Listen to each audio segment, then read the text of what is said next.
우리가 지금 창세기 2장 1절부터 3절까지 안식일에 대한 말씀들을 계속 나눕니다. 오늘은 안식일과 하나님의 인이라 하는 문제를 좀 다루려고 해요. 우리 교회에 다니면서 안식일은 하나님의 인이라는 이야기를 많이 듣습니다. 그래서 좀 더 그것을 성경 구약과 신약 그리고 마지막 시대에 하나님의 인이라는 이 사실이 얼마나 중요한가, 또 어떤 사람이 하나님의 인을 받는가 하는 문제들을 저녁에 성경 말씀을 하나하나 찾아가면서 종합적으로 좀 정리를 하겠습니다.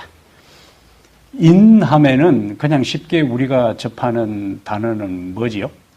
도장. 또 한국이나 중국, 일본 같으면 도장이지만 여기는 사인하는 거잖아요. 우선 안식일과 하나님의 인과의 관계성을 이해하기 전에 보편적으로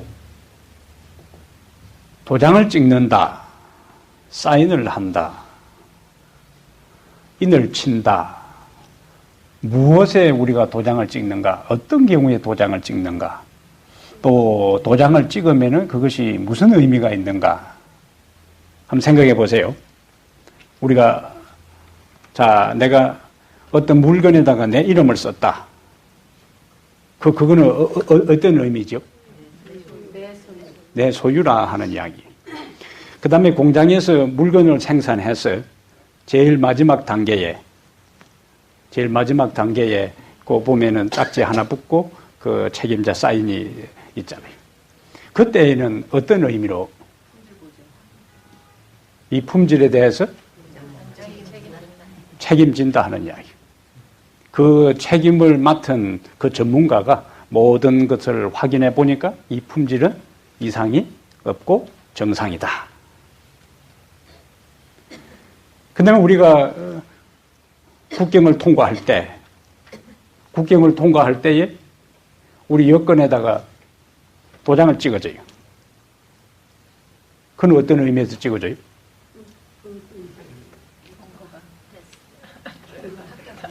통과할 수 있는 자격이 있다. 통과할 수 있는 자격이 있다. 그 다음에 우리가 계약을 하고 제일 마지막 단계에 어떤 계약이든지 아무리 내용이 철저하게 다 준비됐다 할지라도 그 계약이 최종적으로 유효하려면은 마지막에 사인이 있어야 되는 거예요. 부모가 엄청난 유산을 물려준다는 그 유언장을 남겨도 거기에 반드시 뭐가 있어야 되는가? 사인이 있어야만이 그 유언장이 효력을 발생합니다. 그 다음에 어떤 중국이나 한국 같으면은 서예하는 사람들이 붓글씨를 다 쓴 다음에 저 오른쪽 끝머리에 보면은 도장을 하나 찍잖아요. 보통 우리가 그걸 아마 낙관이라고 하는 것 같아요. 낙관. 그 다음에 그림을 다 완성하고 항상 저 오른쪽에 희미하게 보면은 사인이 있습니다. 그럼 뭘 의미하는 거예요? 이것은 나의 작품, 진품이다.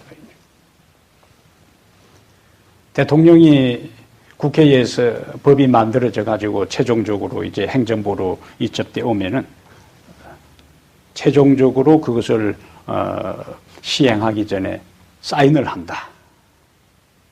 그럼 권위의 표시다. 그러니까 도장을 찍는다, 사인을 한다 하는 것들은 내 소유라는 의미도 있고 합격했다는 이야기 있고 통과 자격을 주었다는 것도 있고 이것은 나의 작품이라는 의미도 있고 다양한 뜻으로서 우리가 사인을 하고 도장을 찍습니다.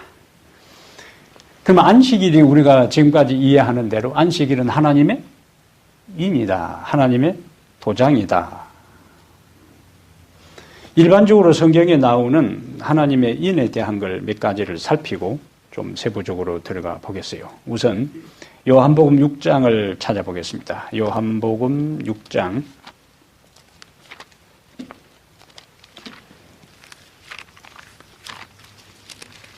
요한복음 6장 27절에 보면은 우리가 지금 이 저녁에 살피는 그 도장에 대한 이야기가 나와요. 6장 27절에 예수님께서 이제 하신 말씀이요. 썩을 양식을 위하여 일하지 말고 영생하도록 하는 양식을 위하여 하라. 이 양식은 인자가 너희에게 주리니 인자는 아버지 하나님께서 인치신 자니라. 여기에 예수님을 뭐라고 불렀어요? 하나님께서 인치신 사람, 인치신 존재로 설명을 합니다. 이때에 그러면은 예수님은 하나님께서 인쳤다 할 때에 어떤 의미로 사용했을까? 하나님의 형상이라는 뜻입니다. 하나님의 형상. 왜냐하면 우리가 요한복음 1장 14절에 말씀이 육신이 되어 우리 가운데 거하심에 우리가 그 영광을 보니 아버지의 독생자의 영광이여 나오잖아요. 아버지의 독생자의 영광이여 은혜와 진리가 충만하더라.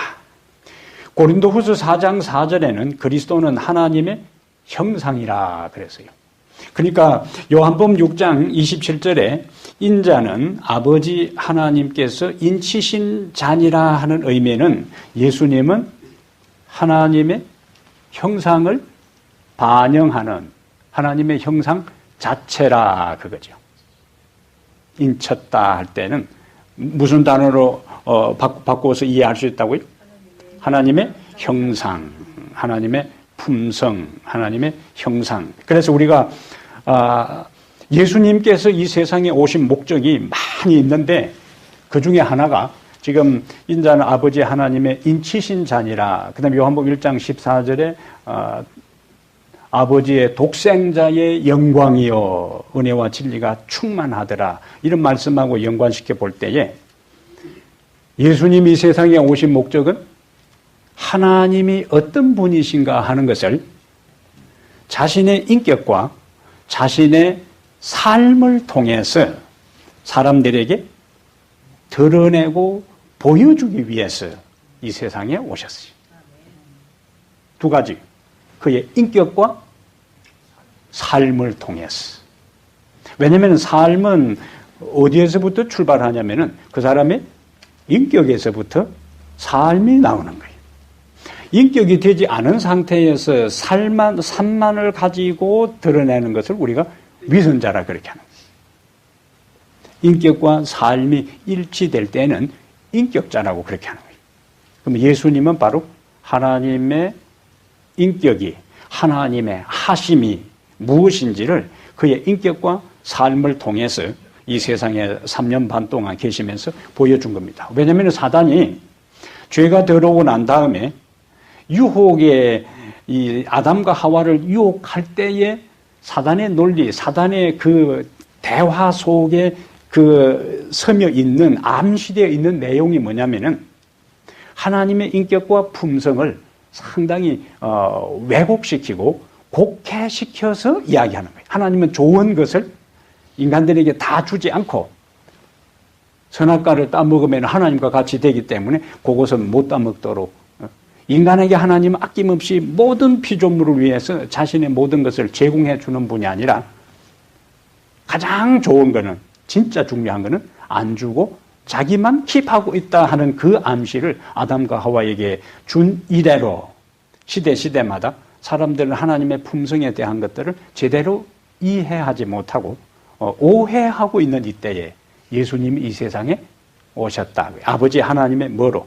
인치신 자로서 하나님이 어떤 분이신가, 하나님이 어떤 일을 하시는가 하는 그 오해된 하나님의 모습을, 하나님의 인격을 인간들에게 바르게 보여주기 위해서 오신 것이 예수님이 이 세상에 성육신 하신 여러 이유 중에 오늘 저녁의 내용과 연관해서 살펴볼 수 있는 내용입니다.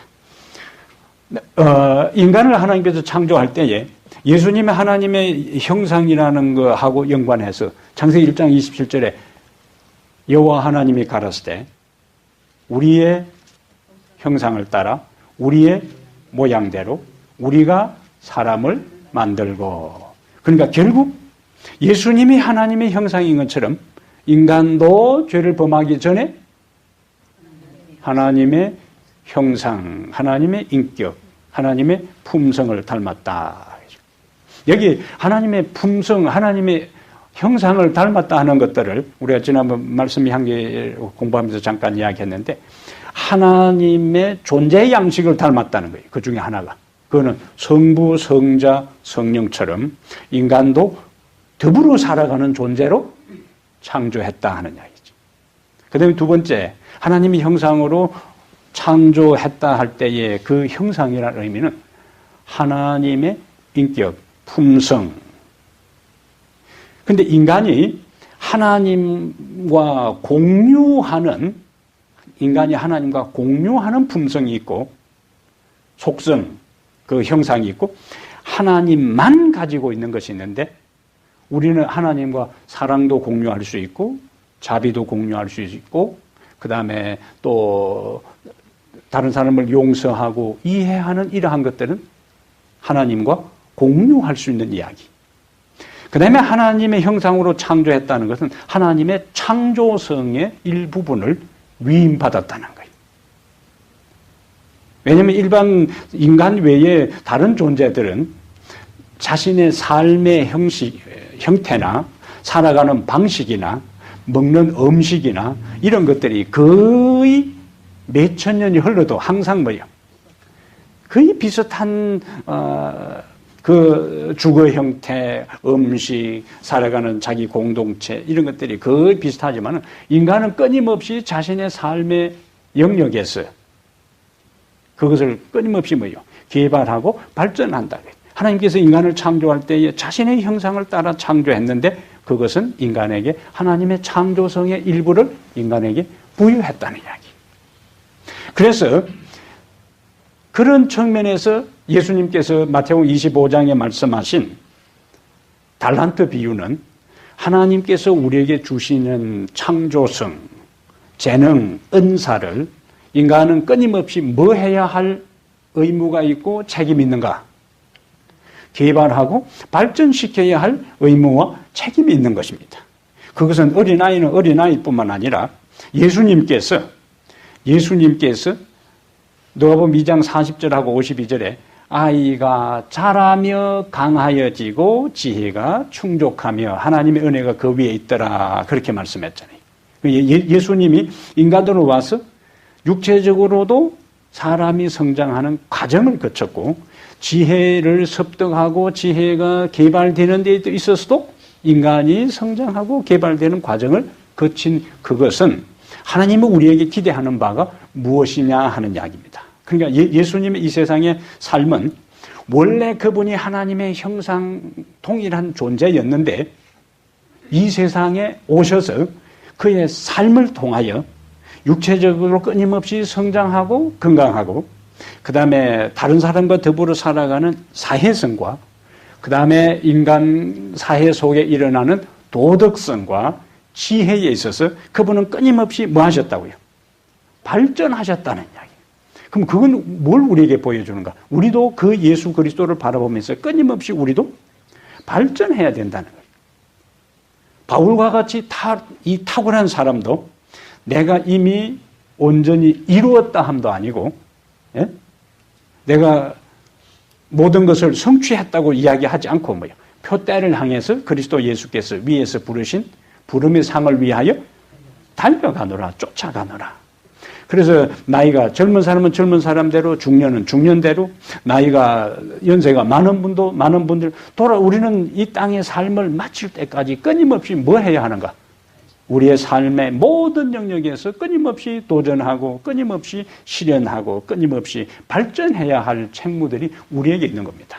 그 일들이 하늘에 가서도 중단되는 것이 아니고 하늘에 가서도 끊임없이 우리는 발전하고 개발될 거예요. 왜? 하나님이 무한한 존재이기 때문에 무한한 지혜를 가졌고 하나님의 완전한 도덕성과 모든 면에 있어서 피조물인 우리들은 끊임없는 세월을 통해서 발전되어도 하나님은 또 저만치 계시는 분이기 때문에 그래서 우리는 영원한 세월을 통해서 살 수가 있는 겁니다. 안 그러면은 그냥 모든 일을 다 해버리고 알 거 다 알아버리고 할 거 다 하고 나면은 여러분, 영원히, 예?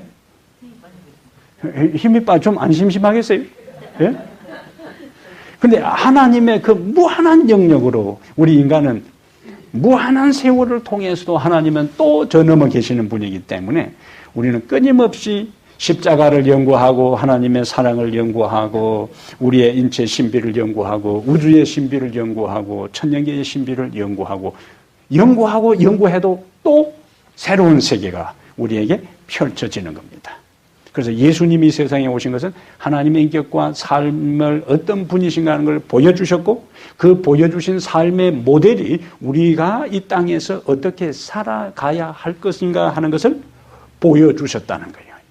그래서 그분은 정상적인 어떤 과정을, 성장 과정, 발전의 과정을 거쳤기 때문에 아이고 나는 뭐 나이가 많아서 뭐 지금 해서 뭐해. 절대로 그렇게 하면 안 되는 거예요. 예? 내일 죽을 날짜를 받아놔도 오늘 부지런히 말씀을 암송하고 부지런히 기도하고 부지런히 자신을 살피고 그 연장선에서 우리는 하늘에 들어가고 하늘에 들어가서도 또 이어서 우리는 끊임없이 성장해 나갈 것입니다. 예? 그리스도가 하나님의 인치신 자다 하는 의미가 바로 하나님의 형상이요. 우리가 창세기 1장 27절에 하나님의 형상이라는 모습을 우리가 예수님의 삶 속에서 끊임없이 발전해야 할 필요를 확인하게 됩니다. 그 다음에 창세기 17장 11절에 이스라엘 백성들을 다른 모든 열방과 구별되도록 하기 위해서 이스라엘 백성들은 하나님께서 자신의 소유로 불렀어요. 하나님께서 자신의 소유로 불렀는데 그들을 당신의 소유로 삼았다는 표시로 창세기 17장 11절에 여기 이제 인이라 하는 거하고 표징이라는 걸 이제 같이 한번 생각을 해보세요. 창세기 17장 11절에 뭐가 나와요? 너희는 양피를 베어라. 이것이 나와 너희 사이에 언약의 표징이니. 그 표징이라는 단어가 사인이라는 이야기, 인이라는 이야기다. 그럼 이스라엘 백성들에게 있어서 몸에 가지고 있는 표징은 할례요. 그런데 그것을 무슨 할례라고 했냐면은 너 언약의 표징이라 그랬어요. 그럼 여기서 언약이라는 성경의 언약 사상이 상당히 중요한데요. 성경의 언약의 개념, 언약의 내용은 이거예요. 하나님은 우리 하나님이시고 우리는 그의 백성이다. 이게 언약의 핵심입니다. 하나님은 우리 하나님이에요. 관계요, 관계. 그냥 하나님은 저 멀리 계시는 우리와 상관없이 홀로 존재하는 하나님이 아니고 그 존재하는 하나님이 어떤 하나님인가? 그냥 하나님이 아니고 우리 하나님이고 더 구체적으로는 나의 하나님이고 그 다음에 나는 그분의 백성이다. 이게 할례 언약 사상의 중요한 포인트예요. 그러면 이스라엘에 있어서 이스라엘 백성들에게 있어서 하나님은 이스라엘의 하나님이고 그 다음에 이스라엘은 하나님의 백성이고 그것을 뭐로 표시해뒀다고요? 이스라엘 남자들이 할례를 받는 걸 통해서. 그래서 그걸 언약이라 그렇게 했어요. 언약의 표징이라는 거예요.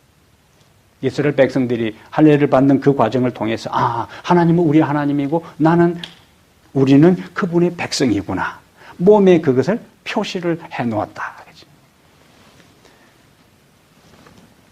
그 다음에 또 한 가지는 에스겔 20장 20절 계속 저녁에 표징, 도장, 인 이것을 염두에 두고 말씀을 쭉 따라오세요. 에스겔 20장 20절에 20장 12절 계속 언약이라는 개념을 생각하고 자, 언약 뭐라고요? 하나님은 우리 하나님이고 우리는 그분의 백성이고 그것을 우리 몸에는 할례라는 표시를 했고 그 다음에 에스겔 20장 12절에 뭐라고 했어요? 나는 그들을 거룩하게 하는 여호와인 줄 알게 하려 하여 내가 내 안식일을 주어 그들과 나 사이에 표징을 삼았었노라.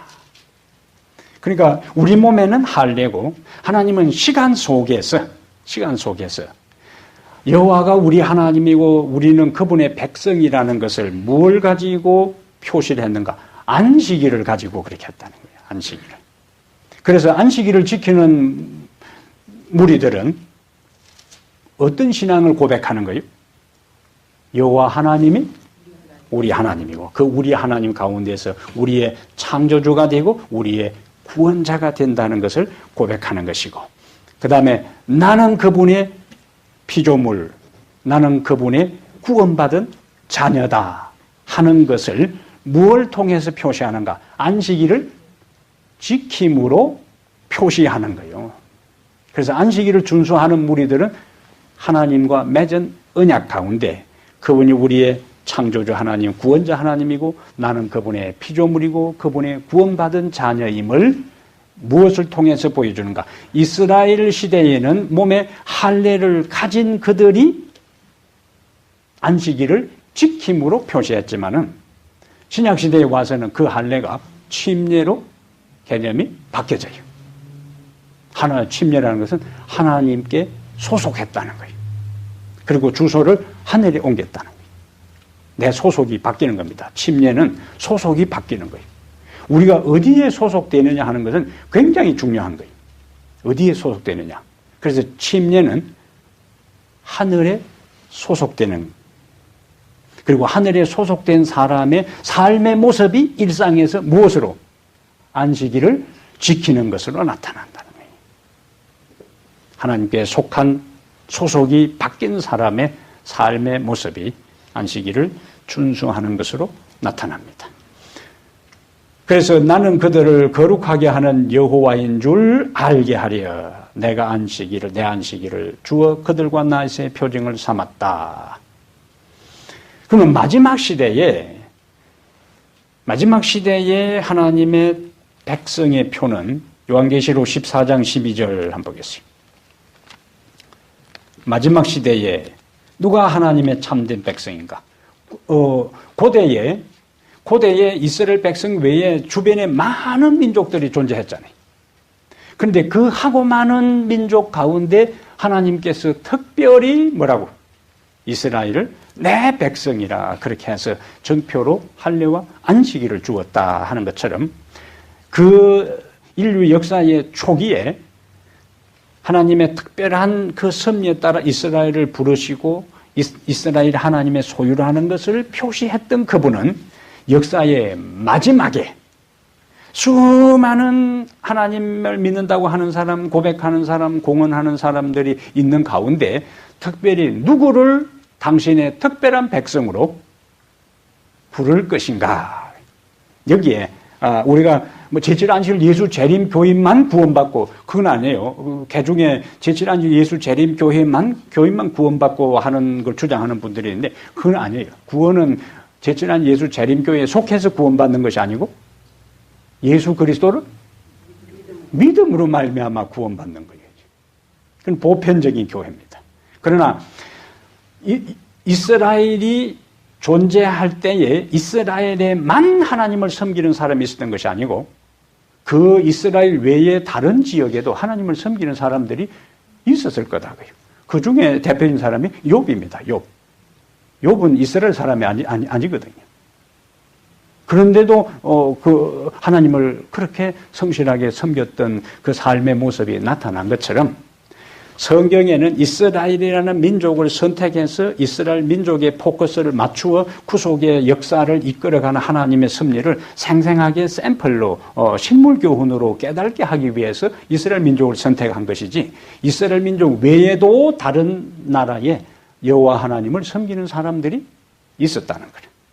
오늘 예를 들면 이제 이 선교 역사에서 선교사들이 어떤 밀림 지역이나 저 남태평양 군도나 또 아프리카의 어떤 미개한 민족들에 갔는데 대부분 우상 숭배하는 사람 부족들 중에도 어떤 부족들은 보편적으로 알려진 그 미개한 지역의 우상을 숭배하지 않고 살아계신 특별한 어떤 하늘의 신을 섬기는 무리들을 선교사들이 발견하는 경우를 보는 거예요.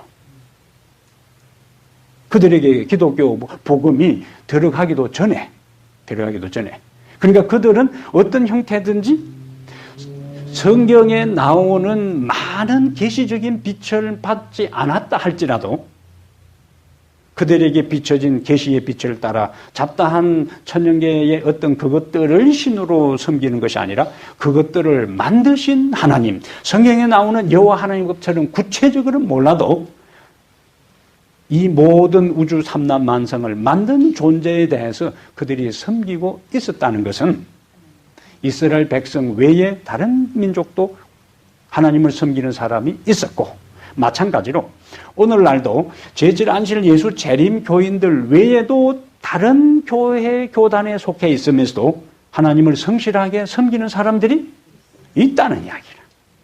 그들은 하나님의 눈에 있어서는, 우리는 그들이 누구인지 모르지만은 하나님의 눈에 있어서는 그들도 누구인가? 내 백성이다. 내 백성. 예? 왜냐하면 예수님이 요한복음 10장에서 이 우리에 들지 아니한 다른 양들이 내게 있어 내가 인도하여야 할 터이니, 그렇게 말씀했어요. 그 다음에 계시록 18장 1절부터 3절에는 내 백성아 거기서 나와 그의 죄에 참여하지 말고, 그렇게 했어요. 그러니까 그는 여타 다른 많은 교단에 속해 있는 그 참된 하나님의 백성들을 향해서 하나님께서 뭐라고 불렀다고요? 내 백성아 거기서 나와 그의 죄에 참여하지 말고, 그들은 더 밝은 빛으로 이제 인도하는 거예요. 그래서 우리가 이해해야 될 것은 제질 안실 예수 재림 교회만이 구원받을 사람들이 아니라 이스라엘 백성들만이 구원받는 것이 아니라 이스라엘 백성들 주변에도 그들에게 받은 작은 빛 안에 충실한 사람들이 하나님의 백성이었던 것처럼 재림교회 하나님께서 특별한 빛을 많이 주셔서 아직도 더 밝은 빛 안으로 들어오지 못한 사람들을 더 밝은 빛으로 인도해야 할 사명이 우리에게 있다는 이야기입니다. 예?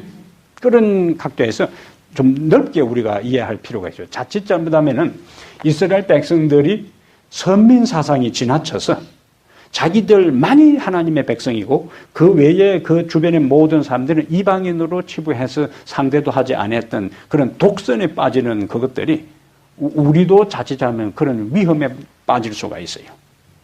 그러니까 우리의 사명을 생각해야 되지 우리의 신분과 특권에 대한 것들을 많이 생각하면 안 되는 겁니다. 빛을 많이 주셨다는 것은, 열국의 햇불로 우리를 부르셨다는 것은 그 빛을 더 많이 비추라는 이야기라. 사명이 우리가 해야 할 역할들이 훨씬 더 많습니다. 자, 계시록 14장 12절에 마지막 시대에 하나님께서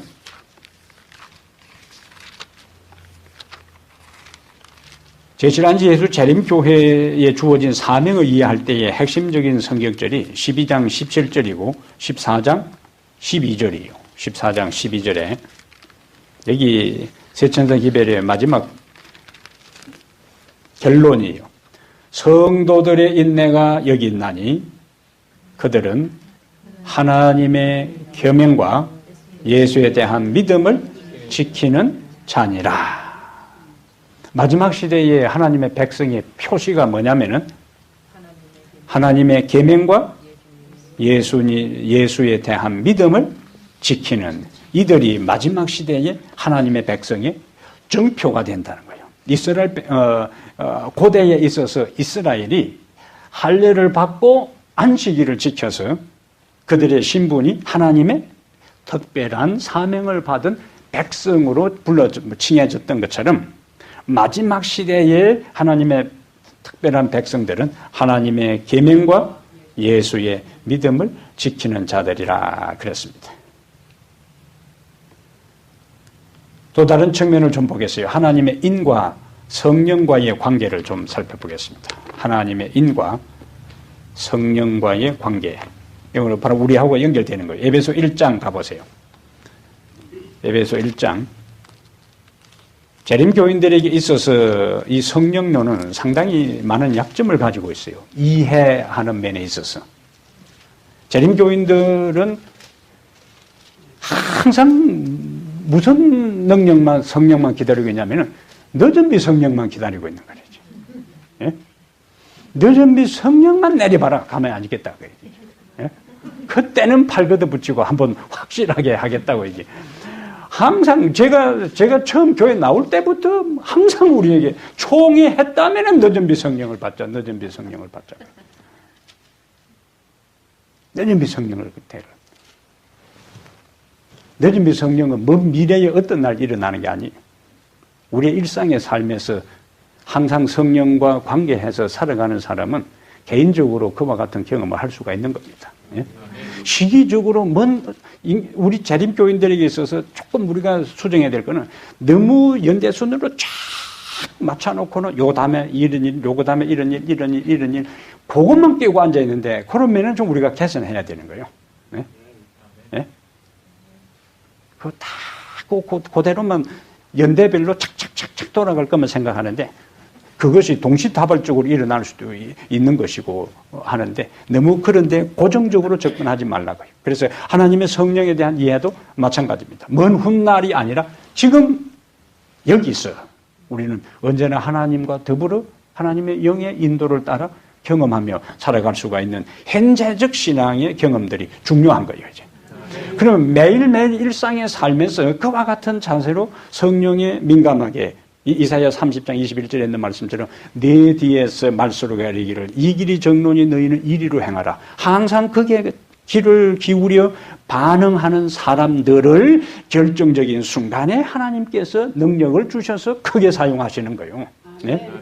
막연하게 그 구원만 외치고 기다린다고 오는 거예요. 다른 한쪽에 보세요. 이런 비가 내렸을 때에 사도행전 2장에 나오는 오순절날 경험을 보세요. 실제적으로 하나님의 강력한 성령이 임해서 치유의 역사가 일어나고 회심의 역사가 일어나고 방언의 역사가 일어날 때에 일반적인 사람들의 반응은 뭐랬어요? 와, 성령의 역사가 나타났다 이렇게 한 것이 아니고 이 사람들은 아침부터 술 처먹고 이러고 있다 이런 거예요. 예? 쉽게 말하자면 그거예요. 이놈들 아침부터 예? 술 먹고 말이야 술 주정하고 있다가 이거예요. 새 술에 취했다는 그거예요. 그러니까 일상에 살면서 하나님의 영과의 관계가 없는 사람은 실제적인 성령의 역사가 나타날 때 그것을 성령의 역사로 알 수가 없어요. 작은 일 하나하나에 하나님의 인도를 따라가는 사람들이 역사가 일어날 때 이게 하나님의 역사구나 하는 것을 깨닫게 되는 겁니다. 네? 분별력이 생기는 거예요. 근데 평소에는 전혀 그런 것도 없이 관심도 없이 그 언젠가 말이야 이런 생각만 하고 있다가 하는 사람은 나중에 실제적인 역사가 일어나도 그게 뭔지도 몰라요. 그냥 놀래서 우왕좌왕하고 갈팡질팡하고 오락가락하지. 일상입니다. 일상에서 경험하는 게 중요해요. 그때에 일상에서 하나님의 은혜를 경험하는 사람에게 결정적인 순간에 하나님께서 필요할 때 갑절의 능력을 부어주시는 거예요. 에베소 1장 가보겠어요. 여기 에베소 1장에 여기 아주 제가 에베소를 읽으면서 이 구절을 보면서 아주 얼마나 마음에 큰 확신이 되는지 몰랐어요. 에베소 1장 13절 그 안에서 바울 신학의 핵심은 그리스도 안에서 바울 서신에 여러 곳에서 반복되는 강조가 뭐냐면 예수 안에서 그겁니다. 자, 그래서 13절에 그 안에서 너희도 진리의 말씀 곧 너희의 구원의 복음을 듣고 그 안에서 또한 믿음으로 약속의 성령으로 인치심을 받았으니 이는 우리 기업의 보정이 되사 그 얻으신 것을 속량하시고 그의 영광을 찬송하게 하려 하심이라. 13절에 나오는 게 뭐냐면은 구원의 복음을 듣고 그 안에서 또한 믿어 약속의 성령으로 인치심을 받았으니 이는 우리 기업의 보정이 되었다. 그러면은 예수님을 우리가 복음을 듣고 예수님을 믿고 받아들이면은 뭐 했다고요? 성령으로 뭐 했다고? 인쳤다 그거예요. 인쳤다. 예? 복음의 구원의 복음을 듣고 예수님을 받아들이는 사람을 약속의 성령으로 인치심을 받았다. 그러면은 예수 그리스도를 복음을 듣고 받아들인 모든 사람들은 어떤 사람들인가? 인 맞은 사람들이요. 인 맞은 사람이에요. 그래 여러분들은 다 뭐? 인 맞은 사람이에요. 누구의 인? 성령의 인을 받은 사람들입니다. 그러면 그 성령의 인은 무슨 역할을 하는가? 도장을 우리가 오늘 제가 홈디포에 가서 뭘 하나 샀는데 시간이 너무 걸리고 물건 자꾸 바꾸고 했는데 그 설명하고 하는 사람이 조그만 노트에다가 종이를 하나 찢어가지고 깎아준다고 종이를 써줬어요. 원래 이온석 기름통이 뭐예요? 용량이 어떻게 되는 거예요?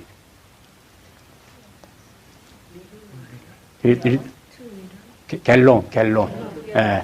2갤론짜리 통인데 소개해준 사람이 그러면 1갤론 값을 해주겠다고 조그만 종이를 찢어가지고 써주는 거예요. 그래서 카운터에 갖다 주니까 반값을 해주잖아요. 예? 그럼 그게 몇 푼 안 돼도 기분 좋잖아요. 시골에 다닐 때 공짜 짐차 타고 집에 가면 얼마나 기분 좋은지 몰라요. 나락가면 몇 개 내려주고 공짜 탁 뒤에 이렇게 저 대통령들 그 프레이드 하는 것처럼 딱 짐차 타고 시골길을 달리면 얼마나 기분 좋은지 몰라요. 시골길이 문제가 아니고 이 담당자가 조그마한 노트 하나 찢어가지고 이 가격을 반으로 해주시오 하고 사인해가지고 딱 된 걸 갖다 주니까 뭐 한다고요? 그냥 해주는 거예요. 나를 보고 해주는 것이 아니고 내가 들고 온 그 돈을 깎아줄 수 있는 권한을 가진 사람이 사인한 쪽지를 보고 깎아주는 거예요. 그러면 우리가 복음을 받아들일 때에 하나님께서 약속의 성령으로 우리에게 인을 쳤다는 것은 14절하고 연결되는 거예요. 인은 우리 기업의 보정이 되사. 그러니까 우리가 복음을 받아들이고 예수 그리스도를 믿을 때에 성령이 그 순간에 우리 속에 임합니다. 그것을 임맞았다는 거예요. 성령의 인을 받은 거라. 뭘 의미하는가? 우리가 하나님의 자녀라는 것을 그냥 하나님이 사인해 준 것이 아니고 우리가 하나님의 자녀라는 것을 삼위 하나님 중에 한 분인 성령을 우리 안에 내재, 임재하게 하심으로 이제는 우리가 누구라는 거야? 하나님의 자녀요. 하늘의 상속을 이어받을 자라는 사실을 누구를 통해서 확실하게 보정해 주는가? 성령을 통해서 보정해 주는 거예요. 네? 그러니까 우리의 구원은 확실한 겁니까? 확실한 거예요. 왜? 삼위 하나님 중에 한 분인 성령이 보장해 주시는 거라. 그리고 하늘을 상속 유업으로 받을 후계자들이라는 것을 성령이 우리 안에 계시면서 그것을 보장해 주기 때문에 우리의 구원과 우리의 하나님 자녀됨과 우리가 하늘의 모든 하나님이 예비한 것을 유업으로 상속받을 것에 대한 확정 사인이 뭐냐? 성령이 우리 안에 계시는 걸 통해서 보여주는. 그러면은 됐지. 끝난 거예요. 예? 다른 거는 아무 필요 없어요. 그게 결정적인 보장이에요. 결정적인 보장. 아멘. 아, 얼마나 확실합니까? 얼마나 확실해요. 하나님이 당신의 성령을 우리에게 보내셔서 우리 기업의 보정이 되게 하시고. 그래서 에베소 4장 30절에 뒤에 보세요. 에베소 4장 30절에. 4장 30절에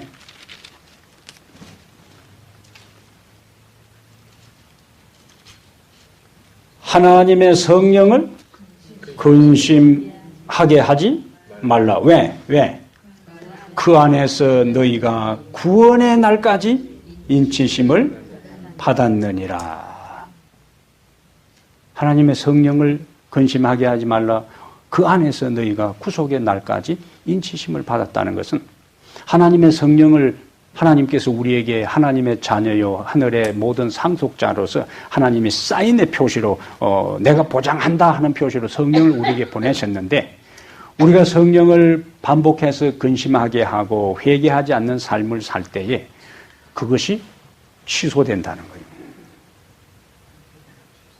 취소되는 거예요. 성령이 떠나버리면 끝난 거라. 왜? 보장이, 사인이, 하나님의 성령이 우리 안에 계시는 것이 하나님이 모든 것을 우리에게 보장해 주겠다는 전표로 성령을 보내주셨는데, 우리 안에 계신 성령에 민감하게 반응하지 않고 내 판단과 내 생각과 내 욕심과 욕망을 따라 살다 보면은 그 성령이 우리에게 반복해서 호소하는 것을 부인하게 되면 그분이 떠나는 거예요. 그러면은 하나님이 우리에게 주신 모든 약속이 취소돼 버리는 겁니다. 그러니까 뭐 하지 말라고요? 하나님의 성령을 근심하게 하지 말라. 이 하나하나 다시 한 구절만 더 보겠습니다. 디모데후서 2장 19절. 디모데후서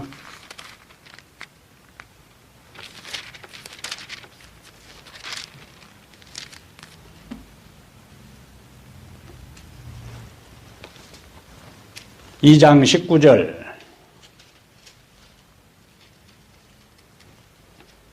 그러나 하나님의 견고한 터는 섰으니, 또 무슨 말이 나와요?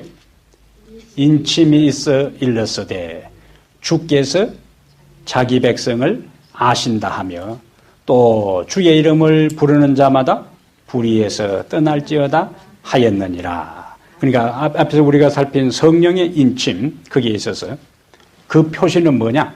하나님께서 우리가 당신의 백성인 것을 보증하시고 아신다는 거예요. 아신다는 거예요. 수없이 많은 그 아이들이 조그만할 때 유치원에 보내놓으면은 거기 여름에 이제 그 아이들이 있는 풀장에 다 비슷한 모자들 쓰고 이제 이 뭐요? 웃기인가 뭔가 거기에서 놀고 있으면 그 옆에 엄마들이 다 있으면서 끊임없이 그 가운데서 뭐요?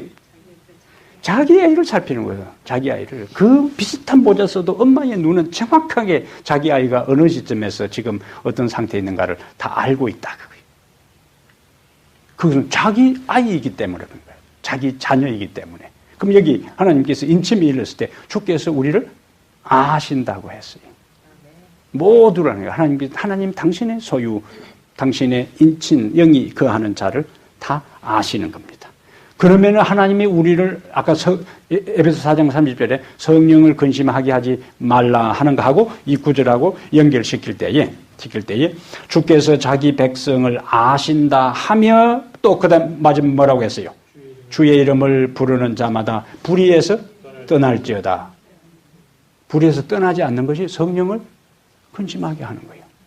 그래서 하나님께서 나를 아시기 때문에 하나님의 백성답게 내가 살아가야 되니까 불의에서 떠나는 거예요. 그러면 불의에서 떠날 때는 언제나 불의에서 떠나지 아니하면은 두 존재는 성령과 죄악은 동시에 존재할 수가 없어요. 불의에서 떠나지 않으면은 성령이 떠나는 것이고, 예? 성령이 떠나는 것이고, 성령이 우리 안에 거하시도록 우리가 끊임없이 그분에게 굴복할 때는 우리는 불의에서 떠나는 것입니다.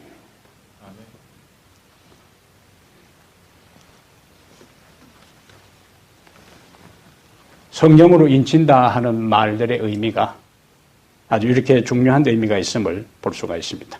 다음 시간에는 우리가 하나님이 이제 자기 백성의 이마에 인친다 하는 걸 에스겔 9장하고 그 다음에 출애굽기 12장에 이스라엘 백성들의 출애굽 경험하고 계시록 7장에 나오는 하나님의 백성들의 이마에 인친다는 것이 안식일과 어떤 연관이 있는가 하는 점을 다음 시간에 우리가 살펴보겠습니다. 오늘 저희가 우리가 살핀 것은 우리는 하나님의 인침을 받은 자들이다. 누구를 통해서요? 성령을 통해서.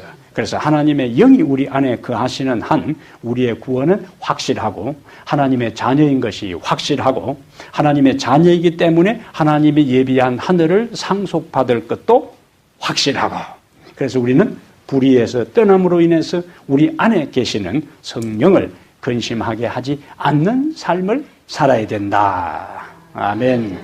기도하겠습니다. 하나님 우리 아버지 이 저녁에 주의 말씀을 사모하는 당신의 귀한 아들과 딸들이 함께 모였습니다. 우리가 예수의 복음을 접함으로 주님을 받아들이고 그 순간에 하나님께서 당신의 삼위 하나님 중에 한 분인 성령을 우리를 성전 삼아 거하게 하신 것을 확인하게 하시니 감사합니다. 이미 우리는 하나님의 소유로서, 하나님의 자녀로서, 그리고 구원받은 하나님의 백성으로서 하나님께서 사인을 해준 사람임을 기억하고 확신과 감격 속에 하루하루 살아가게 해 주시옵소서. 성령을 근심하게 하지 아니하고 모든 불의에서 떠나 하나님의 자녀와 소유답게 살아가는 저희들 모두가 되게 해 주시옵소서. 우리 주 예수님 이름으로 기도합니다. 아멘.